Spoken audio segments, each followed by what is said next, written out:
Greetings, and thank you for tuning in to the Barbara Dean Franklin Show, Real Talk, Real People. I am your host, Barbara Dean Franklin, and today I have the awesome pleasure of sitting with my girlfriend, Kamita Bell, the Resource Lady. How are you today? I'm fine, and yourself, and thanks for asking. I am wonderful, doing a whole lot better right now. So, Kamita, I want to tell the people a little bit about you, how you got the name, the Resource Lady, why you do all the wonderful things that you do, and how you come up with that. But the first thing I want to talk about is your degree, your AAHSM. Is that correct? Yeah. Okay, so I'm trying to figure out how to pronounce your last name. Then I realized, okay, this is her degree. So Yeah. talk about a little bit about your degree and the concentration you're doing. Okay, it's Associates of Arts of Human Service Management. Okay. And with the human service management, it seems like you're really concerned with the human capital. So those are the people that are doing the work and people that are in need of different things like that. So tell me, how did you get into doing what you do? Well, some people, they know what they want to be when they grow up. But me, I kind of struggled for a minute before I figured it out. And just volunteering at my kids' school, volunteering at different churches in the community, it kind of touched my heart a little bit because it's like, okay, it was a need there, and I saw that. And just volunteering and helping the people, I mean, it was just like, you know, a sense of joy that I got. And it's like, you know, that just made me want to do more. So I started that, and then I said, you know what, why not go to school and get a degree in something that I like? Okay. So I decided to do that, and I went to University of Phoenix online. A lot of people are against online, but it's much tougher than a traditional classroom. Well, I have a BS from the University of Phoenix in business management. I didn't do online. I did on campus, you know, but it was an accelerated course, and I really enjoyed it. I enjoyed the people that I met, you know, being on a team, put you know, into something. You had to depend on other people to get your projects completed and different things like that. Yeah. So I definitely commend you, you know, for going. I definitely also commend you for having the passion to do what it is that you do. I watch your page, you know. I mean, I refer people to you, you know, because Thank you. I'm always getting somebody to say, hey, you know, DTE is about to cut off my, you know, my services, or, you know, do you know how to get help for the water bill, or, you know, and I look at the things that you do, giving your tickets and your SRCs, and I mean, you know, you bring up things that I never had a clue about, but then I hear somebody talk about it, and then I say, hey, I remember the young lady that's on my Facebook page. She does stuff like that. Yeah. So, like, where do you know, get your resources from? I mean, you know. Well, the ideal started from I was up late night. Okay. Nothing was on TV but infomercials. Okay. And there was this particular guy. He's called himself the guru. I think the money guru or grant guru or something along those lines. It wasn't the guy with the question marks question all mark on his over suit. suit. Yes. Great. I know who you're talking about. So I was watching it, and he was talking about all these different grants and so on and so forth. And just the cost of the books, I was like, you know what, it's not even worth it. I know it has to be another way. Right. So an uncle of mine, he ordered the books, and the books were like about yay big. Right. And he's like, niece, just go through the books. You're smart. You can do it. You can find out how to get these grants. And I'm like, I'm not about to go through those books. Who do you think have the time to go through those books? Right. So I was up watching Oprah late night, and I remember a lady saying, you know, whenever you have ideals or something, you should have a notepad and a pen next to the bed and write your ideals down. So as I was, you know, thinking about the grant show, I was like, you know what, it has to be a way to be able to find these grants without going through that book. Right. And then something that clicked in my head, I was like, maybe the U.S., the government, maybe the state, or maybe the county. So I wrote those things down, and then the next day I got up and I went to the White House's website. Okay. And if you stroll all the way down to the bottom of the White House's website, you will find links to other sites that lead to the grant sites. Okay. And they have everything in different sections for if you're Native American, if you're looking to go back to school for education, if you're in need of services for lights, gas, and water. it's so much plethora different. of I mean, it's information. just so much of it there. And then it'll also link you to the local agencies that they allocate the funds to. Okay. And the thing about it is that puzzles me is like, how come the people of the community do not know about these resources? Right. So that's what inspired me to get the word out. Okay. And then another situation that had happened, my husband at the time and I had purchased a home, and the previous homeowners failed to disclose that the sewer line was broken. So 8 months in, sewage started backing up in the basement. So it's like, okay, what am I to do? Right. We done put, majority of the money for down payment on this home. How are we supposed to get the funds to pay for $10,000 worth of work to be done? Right. So I started calling around. Nobody could help me. Nobody can tell me about these grants, and it's like some of the places that were listed, they pretty much gave me the runaround. Okay. So I called Carol Banks and Lamar Lemons, and then they told me that it was an agency within my community that was distributing applications for home repair grants. Okay. And come to find out, it was one of the agencies that I was volunteering at. Wow. Sad. And you were there and didn't know it. The thing is, I displayed the information to them about my Source backup, and they never said anything about any home repair grants or anything. And that's funny. And that's the sad part. It is, because that's what you and I talked about earlier, about sharing information. Exactly. How we need to support one another. That's why I commend you for doing what it is that you do, because you could get information, just give it to your friends and just give it, to the people that you know. You don't have to Exactly. openly share this information with everybody else. Exactly. Because when you're in the community, you don't know what you don't know. Oh, and trust me, that had me heated. Okay. And I was like, you know what, this right here is really sad, and people need to know about it. Right. So, like I said, with the help of my instructors from University of Phoenix, with the help of friends, they helped me out. I got the page set up. Right. They helped send traffic to the page. Okay. And then from that point, it pretty much took from there. Once people were able to trust me and know that I wasn't a dirty person out here to try to get their money, I was like, no, everything is for free. I'm giving you this information for free. Exactly. And once that trust got out there, now I'm over 5,000 people within a little over a year. I know, and I see you say, okay, start at this time. I'm going to start taking inbox requests, but you have so many of them. Now, you said earlier that you used to do this for people all over, and now you've kind of just geared it to the people in Michigan. Yeah. Okay, so was it overwhelming for you? I used to do it throughout the U.S. Okay. Because like I said, a lot of this information is not displayed to the public, and it's like, okay, more people need to know. So I started doing it throughout the U.S. And then once my page got kind of big, I just narrowed it down to Michigan until I could get funding and also other outside help to run those other pages for those other states. Okay, well, that's really good. Now, tell me, as you do this, and this, the information that you give is free to the public, are you set up as a 501c3? Are you trying to do that? I'm in the process of that. Okay. Like I said, I have a lot of networking partners and people that I work with, churches, people from within DHS. I have judges that I'm working with, a few paralegals, people within the real estate industry. I mean, I'm pretty much networking with everybody.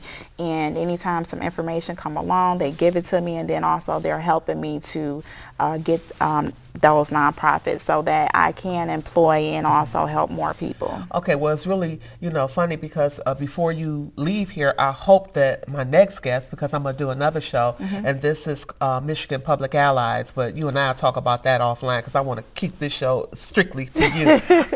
But, the information you get, so, the people that are looking at this show, the viewing audience, if you have not gone to her page, give your Facebook page so they'll know where it is. It's www.facebook.com/resource lady. Yes, and I mean there is a wealth of information when jobs are available. You give the jobs, and I noticed that I don't know if it's like through Michigan Works where you say if you get this job, give the ticket number so you can kind of keep track with who you've linked together with different positions. Yeah. Like I said, I'm connected with DHS, and they email me these resources, and then I just take them and post them on my page. Okay. I think you are doing, and I keep saying that, and whenever you post something, I'm often, thanks for all that you do, because a lot of times we do a lot of things and never get the gratification of people just saying thank you, Right. because I know that people have come to me. I don't have the resources, but if I know where I can get them, I always refer people to you, Right. I don't have any complaints. I see all of the things that they're asking you to do, and I always see you coming back with, just more information. And for that, I applaud you because Thank you. it cannot be an easy task. Oh, trust me, sometimes it can be overwhelming, sometimes it can be emotional because I mean, like sometimes when people have emergency situations, I will give them my business line, and then I may get a call at 2, 3 o'clock in the morning from a young lady, oh, my boyfriend is beating on me and I need somewhere to go. Me and my kids are not safe. And I'll have to get up out the bed, turn my computer on, find a shelter for them to go to and give them that information. Or, last year I had a young lady, she got evicted from her house. She got let go of her work because they were downsized, and she couldn't get on cash assistance because of the new 48-month rule. Her and her kids were living in a car. So she contacted me, and I asked her, sometimes I have to get up close and personal with them and find out, their situations. And she was also in an abusive relationship. And I told her, like, you know what, whenever you have a domestic violence situation of any kind, the 48-month rule is pretty much non-void. So she didn't know that. And DHS was pretty much giving her the runaround. So I connected her with Westside Mothers, and Westside Mothers went in, handled all of the legal stuff by representing her in court, and she was able to get all of her back pay. She obtained housing. She also got a job, and then I say about maybe in December, January or so, she contacted me back and was like, thank you so much, Miss Bell. My son, I asked him what he wanted for Christmas, and all he said was he wanted to stay in his own bedroom. And by you helping me, you was able to provide me with that because nobody else would help her. So, stuff like that, I get emotional. I get very emotional. I just sit up and cry sometimes, but it be, tears of joy though. Exactly. And that's truly a great thing, and I'm sure that if she's ever in a situation where she can help somebody, word of mouth is going to be great, for your business, because you think that you're the resource lady. I guess in a perfect world, people will stop calling you because you would have provided everything that people need, So I just can't thank you enough, Well, and thank you for having me here. That's great. Therefore, I can get the word out a little bit more, Most definitely. And just on the 13th, I was at a meeting with some ladies, people that are over in Osborne trying to start a program with some of the young people over there, young people, and so next month is domestic violence month, and we're going to be sitting down doing some shows and just talking about some things. So I definitely want to take your information on a higher level and provide it with the people that I'm linked up with, because we're talking about trying to get a shelter open and different, just doing some wonderful things. So and those grant opportunities are there. People just don't know about them because they don't know what site to go to. They don't know what exactly to search, because that's another thing. Is like when people go to the internet, they may search low-income housing. You're not going to find low-income housing. You're going to run into a lot of scams. You're going to run into somebody asking you to pay them some money when this information is free. This stuff is free. And it's like, when you go search for low-income housing, is what we call it, it would be subsidized housing. So a lot of people don't know the correct terminology for that particular thing that they're looking for. Or like, for instance, a lot of people want to work from home. there is employment from home. It's actually real jobs. Right. And a lot of people, when they search the internet, they search work at home employment or work at home jobs. You're going to run into a lot of scams. The Right. thing you have to search for is work at home agents. Okay. And if you search work at home agents, you're going to pull up those jobs. So it's when it comes to the internet, it's a certain way that you have to search it, and you have to make sure you put the correct wording in. It just kind of reminds me of that commercial for the lady that I'm trying to get Social Security, and if you don't apply or ask the right questions for Social Security, they deny you. Exactly. So you have to have the knowledge, right Exactly. terminology. So as I'm sitting here and I'm listening to you and I'm talking, I should have my pad next to the bed like they. But do you go places and give classes on this?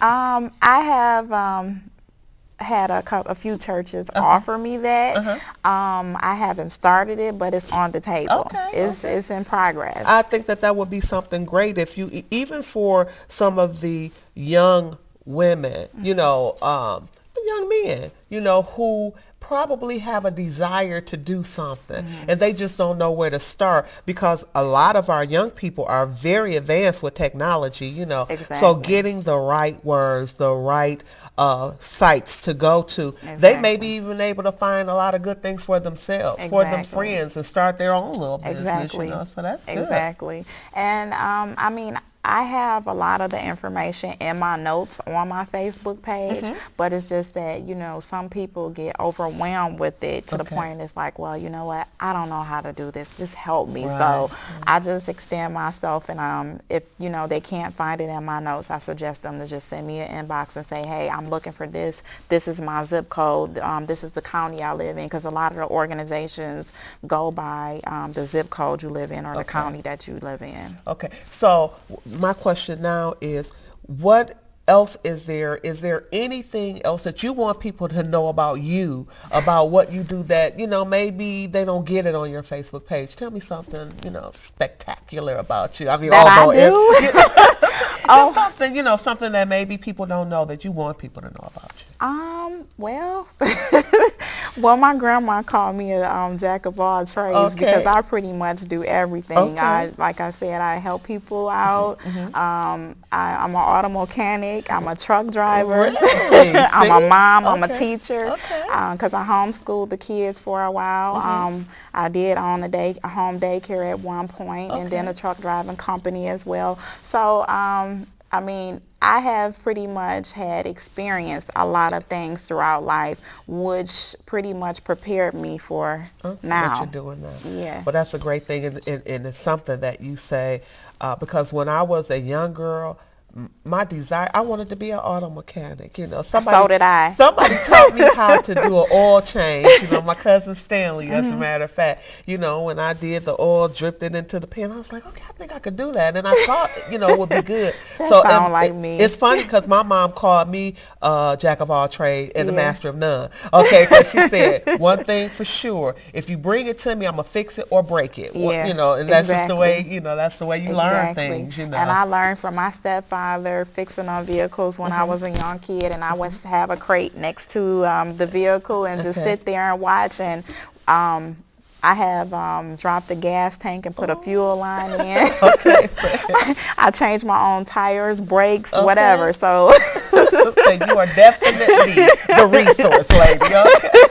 Well, that's awesome. That is awesome. So, Camila, there are some young girls, some young boy, they're sitting out there and they have a dream. It's something down deep in them that they really want to do. They just don't know how to get started. What words of encouragement, what advice could you give somebody who has something on the inside of them and they just feel like it's never going to happen? Look into the camera and talk to them. Well, one thing that my step-grandfather always told me is that you have to ask questions. If you don't ask questions, you will never know.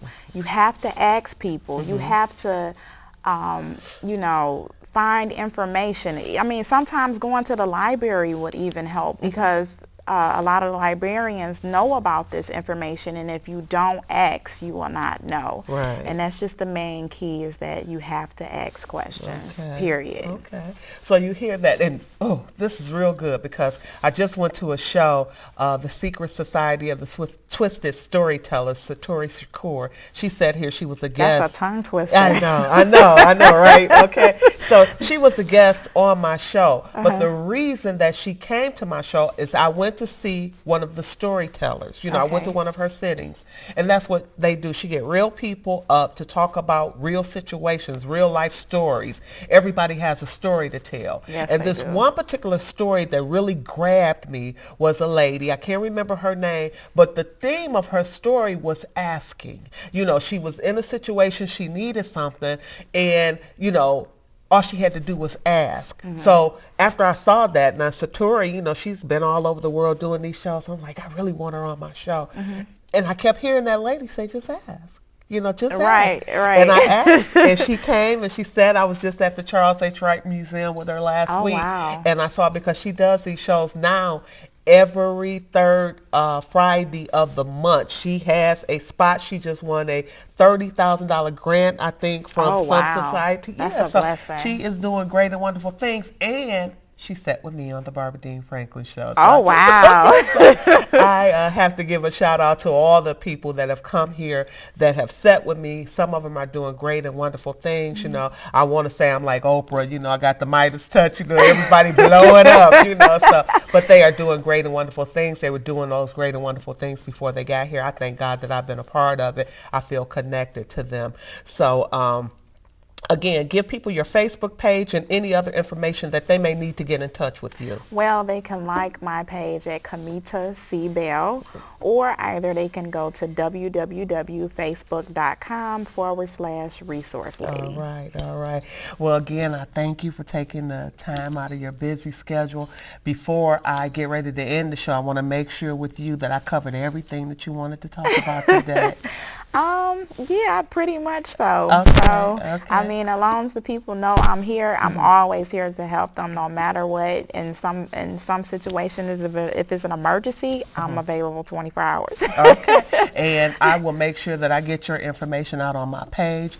I plan to link up with you, and we can do some really good things together, because I know some other people, although you're doing great and wonderful things on your own, I have people that are in situations that I believe that you can really help. I have a friend that's trying to do a reentry program, you know, so I think that like some of your resources will really help her as she tries to help individuals re-enter into the workforce from prison or from homelessness or different things of that nature. And that's another thing. People tend to give up so fast and so easy because they feel like, you know, nobody's out here to help them. They have nowhere to turn to, and it's just like they have no hope and they give up.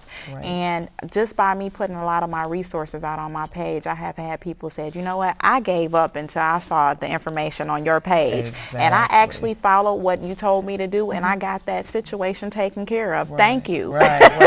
And I like people of integrity, people of great character, and I know that I'm sitting in the midst of one of those people. Thank you. You are very welcome. Continue to do what it is you do. Don't get weary in well doing, because you are doing a great and wonderful job. And that's what I try to do on the Barbara Dean Franklin Show, Real Talk, Real People, is to spotlight real people doing great things in the city of Detroit or the surrounding area. Oh, I'm doing Michigan. Okay. Look. You know what? Okay. We are all here. We are all here together. So Michigan, you know, Detroit is a part of that. Oh, so, yeah. A majority of the people that I help are from the city of Detroit, yes. Okay. So my main fan base is Detroit. Okay. Well, thank you again for coming and sitting on the show. I want to end my show as I always do. I want to thank my public, the people who tune in each and every week to look at the Barbara Dean Franklin Show. I truly appreciate you. And so I'm going to say to you, from my beating heart to your beating heart, I love you. You understand? Okay. Thank you. Thank you.